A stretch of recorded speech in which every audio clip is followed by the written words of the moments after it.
In this presentation, I will be talking about the life of a star. Here are some general facts. Mass is the most important property of a star. The higher mass equals higher temperature equals more luminous and shorter lived. A lower mass star has a cooler core and has smaller luminosities and longer lifetimes. In conclusion, lower mass stars live longer lives. Sun is a low mass star, for example. Star clusters help us determine life of stars because the cluster contains stars of different masses that were born around the same time. First, I will be talking about a life of a low mass star. A star remains in the main sequence as long as it can fuse hydrogen into helium in its core. When the star can no longer fuse hydrogen to helium in its core, it shrinks and heats up. In other words, gravity takes over.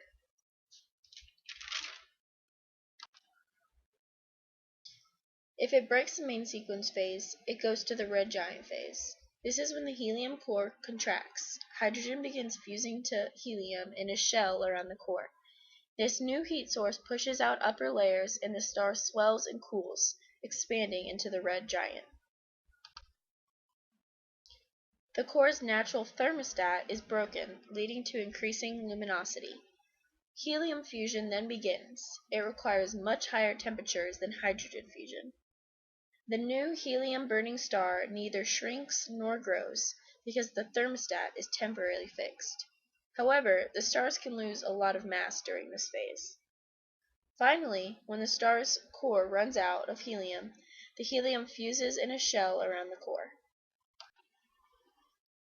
This results in what is called double shell burning, which then leads to a pulse that ejects the outer layers of hydrogen and helium into space as a planetary nebula.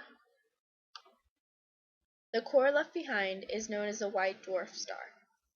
Fusion ends because it can not progress further than carbon in a low-mass star because the core temperature never grows hot enough for heavier elements.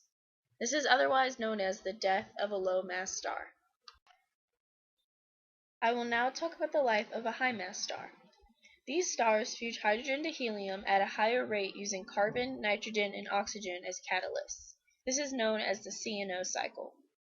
The late life stages are very similar to low-mass stars. Number 1, hydrogen core fusion.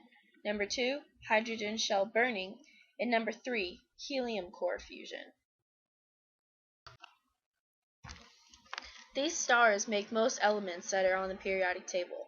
For example, helium fusion can make carbon in low-mass stars. CNO cycle can change C into N and O. High core temperatures allow helium to fuse with heavier elements. This process is known as helium capture. The advanced nuclear burning allows for fusion of elements that are very heavy, such as iron. However, iron nuclear reactions do not release energy. This is what causes the high-mass star to die. The iron builds up in the core until degeneracy pressure can no longer resist growth. Core collapses, creating the supernova explosion. To sum all of this up, a star's mass determines its entire life story because it determines its core temperature, which leads to quickly using its fuel and making different elements. This is the life of a star.